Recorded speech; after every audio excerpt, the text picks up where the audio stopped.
দেখেন আমাৰ থানাৰ সম্পাদক আমি উপস্থিত কৰিছিলোঁ আমাৰ উষ্ম আদৰণি আৰু স্বাগতম জনাইছোঁ।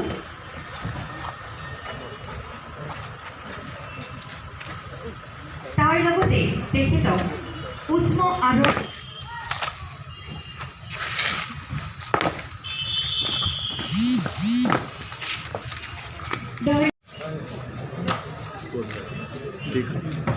দায়িত্বশীল ভাৱমূৰ্তিৰ বাবে থানাসমূহৰ সৰ্বাংগীন উন্নয়ন অভিযান আঁচনিৰ অধীনত নিৰ্মাণ কৰি উলিওৱা হৈছে কোকৰাঝাৰ আৰক্ষী থানাৰ ভৱনটো।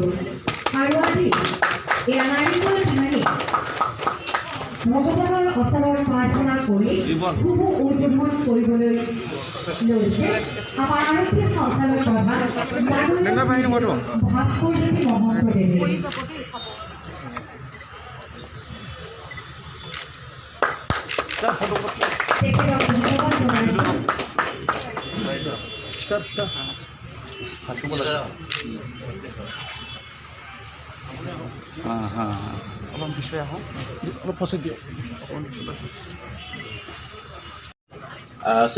খন থানা অসমত এই ধৰণৰ মানে ব্ৰাউন ফিল্ডতো আৰু গ্ৰীণ ফিল্ডতো কৰা হৈছিলে আৰু এই ছেকেণ্ড ফেজত 59খন আৰু এতিয়া অসমৰ প্ৰতিখন থানাই কৰি পেলোৱা হ'ব।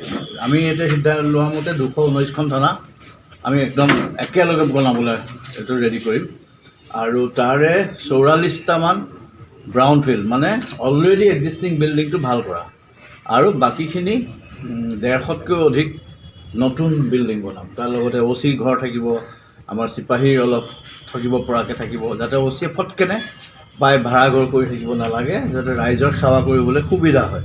বেচিকেলি এই গোটেই কনচেপ্টটোৰ কথাটো হ'ল মানুহৰ উপকাৰ কৰিব পৰা। সাধাৰণ মানুহৰ বিশেষকৈ দুখীয়া মানুহ আহিবলৈ ভয় কৰে, সেইটো কৰিব নালাগে। মহিলা আহিবলৈ ভয় কৰিব নালাগে। তেওঁলোকৰ কাৰ কি সমস্যা আছে পুলিচে ৰাইজৰ পাৰ্ট হিচাপে কাম কৰিবলৈ বিচাৰে। গতিকে থানা পৰিৱেশটো এনেকুৱা আমি বনাবলৈ চেষ্টা কৰিছোঁ যাতে পুলিচৰ কাৰণেও ইজি হয় আৰু কেছ ডায়েৰী লিখিবৰ কাৰণে তেওঁলোকৰ এটা পৰিৱেশ লাগে। আৰু ইয়াত BTC গভৰ্ণমেণ্টে আমাক যথেষ্ট বৰ্তমানে সহায় কৰি আছে। তেখেতলোকে আমাক আমি ধন্যবাদ জনাইছোঁ। BTC চিফ মাননীয় প্ৰমোদ বৰবৰুৱা ডাঙৰীয়াকে ধৰি আমাৰ এখেতো আছে আমাৰ। গতিকে আমাৰ ইয়াৰ অফিচাৰসকলেও যথেষ্টখিনি কষ্ট কৰিছে। কোকৰাঝাৰত আপোনালোকে মন কৰিছে, মই কোকৰাঝাৰবাসীলৈ অভিনন্দন জ্ঞাপন কৰিছোঁ। বিশেষকৈ সমগ্ৰ BTC অঞ্চলৰ ৰাইজে যি এটা সদিচ্ছা দেখায়, এই ইয়াৰ ভায়লেন্সৰ যিটো এটা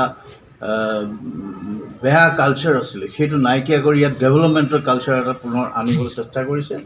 ইয়াত যিখিনি প্ৰাক্তন বিদ্ৰোহী ল'ৰা ছোৱালী আছিলে তেওঁলোকেও সিদ্ধান্ত লৈছে আৰু তেওঁলোককো মই আহ্বান জনাইছোঁ যে let us compete and like be good ourselves and we should work hard and establish ourselves in a manner that is acceptable to the society.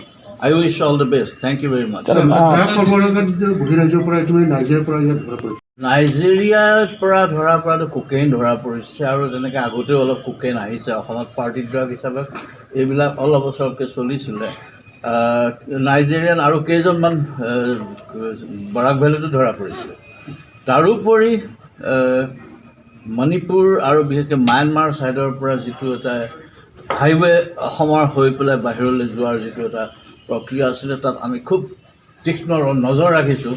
আৰু লগতে ৰেলৱে তাতো আমি মানে চকু পূৰা মাৰিছোঁ। অকল ড্ৰাগছেই নহয়, ড্ৰাগছৰ বিৰুদ্ধেতো আমি ঘোষণাই কৰিছোঁ যুদ্ধ। তাৰোপৰি যিমান অৰ্গেনাইজ ক্ৰাইম আছে, চিণ্ডিকেটেড নেটৱৰ্কছ আছে, এইবিলাক আমি ভাঙি দিবলৈ বদ্ধ কৰিছোঁ।